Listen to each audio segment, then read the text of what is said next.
കിഡിലൻ ടേസ്റ്റിലുള്ള ഒരു അച്ചാറിൻ്റെ റെസിപ്പി ആട്ടോ ഇന്ന് കാണിക്കാൻ പോകുന്നത്. നമുക്ക് ബിരിയാണി മന്തിൻ്റെയൊക്കെ കൂടെ കഴിക്കാൻ പറ്റില്ല അടിപൊളി ഒരു അച്ചാറാണ്. മധുരവും എരിവും പുളിയൊക്കെ അടങ്ങിയിട്ടുള്ള ഒരു അച്ചാർ. നല്ല ടേസ്റ്റായിട്ട് ഇതുപോലെ തയ്യാറാക്കി എടുത്താൽ ഒരു ചട്ടി വെച്ച് ചൂടായതിനു ശേഷം 1/4 കപ്പ് നല്ലെണ്ണ ഒഴിച്ചു കൊടുക്കുക. അതിലേക്ക് 1 ടീസ്പൂൺ കടുക് പൊട്ടി വരുന്ന സമയത്ത് 1/4 ടീസ്പൂൺ ഉലുവ ചേർത്ത് കൊടുക്കാം. ഉലുവയും പൊട്ടി വരുന്ന സമയത്ത് നമുക്കതിലേക്ക് കറിവേപ്പില ചേർത്ത് കൊടുക്കാം കേട്ടോ. പിന്നെ ഒരു വലിയ പീസ് ഇഞ്ചി അതുപോലെ നീളത്തിൽ ചെറുതായിട്ട് അരിഞ്ഞതും ഒരു പച്ചമുളക് വട്ടത്തിൽ അരിഞ്ഞതും ചേർത്ത് കൊടുക്കുന്നുണ്ട്. പിന്നെ 2 തുടം വെളുത്തുള്ളി തൊലി കളഞ്ഞെടുത്തിട്ടുള്ളത് അതും ഇതിലേക്ക് ചേർത്ത് കൊടുത്തിട്ട് നന്നായിട്ടൊന്ന് നമുക്ക് ഒരു ചെറുതായിട്ട് ഇതുപോലെ മൊരിഞ്ഞ് വരുന്ന വരെ ഒന്ന് വഴറ്റിയെടുക്കാം.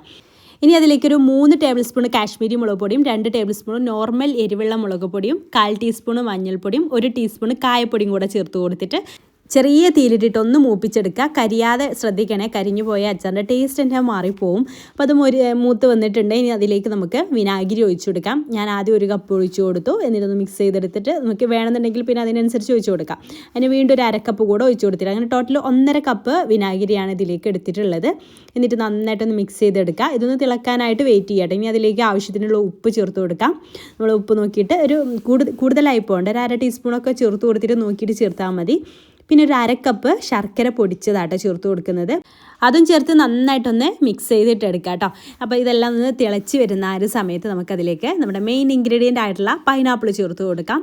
പൈനാപ്പിൾ 4 കപ്പ് പൈനാപ്പിൾ ഉണ്ടാവും കേട്ടോ. നമ്മൾ ഒരു പൈനാപ്പിളാണ് ഞാൻ എടുത്തിട്ടുള്ളത്.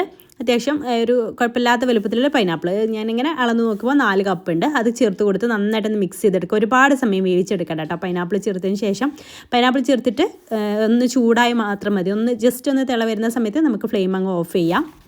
പൈനാപ്പിൾ ഒരുപാട് അങ്ങ് വെന്ത് പോയാലുണ്ടല്ലോ അത്ര വലിയ ടേസ്റ്റ് ഉണ്ടാവില്ല കേട്ടോ. അപ്പോൾ ഇത് ജസ്റ്റ് ഒന്ന് തിളച്ച് വന്നു. ഞാൻ അങ്ങ് ഫ്ലെയിം അങ്ങ് ഓഫ് ചെയ്യാണ്. എന്നിട്ട് തണുത്ത ശേഷം നമുക്ക് ബോട്ടിലാക്കിയിട്ട് എടുക്കാം. പിന്നെ ഇത് ഒരുപാട് നാളൊന്നും വെക്കാൻ മാത്രം ഉണ്ടാവില്ല കേട്ടോ. പെട്ടെന്ന് തീരുന്ന ഒരു അച്ചാറാണ് കേട്ടോ ഇത്.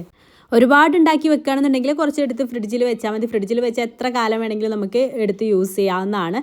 വീട്ടിലെന്തെങ്കിലും ഫംഗ്ഷനൊക്കെ ഉണ്ടാകുന്ന സമയത്തും ഒക്കെ ബിരിയാണി മന്തിയുടെ കൂടെ സെർവ് ചെയ്യാൻ പറ്റുന്ന ഒരു അടിപൊളി അച്ചാറാണ്. അപ്പോൾ ഇഷ്ടമായിട്ടുണ്ടെങ്കിൽ ട്രൈ ചെയ്ത് നോക്കുക. ട്രൈ ചെയ്ത് നോക്കിയിട്ട് ഫീഡ്ബാക്ക് അറിയിക്കാൻ മറക്കരുത് കേട്ടോ.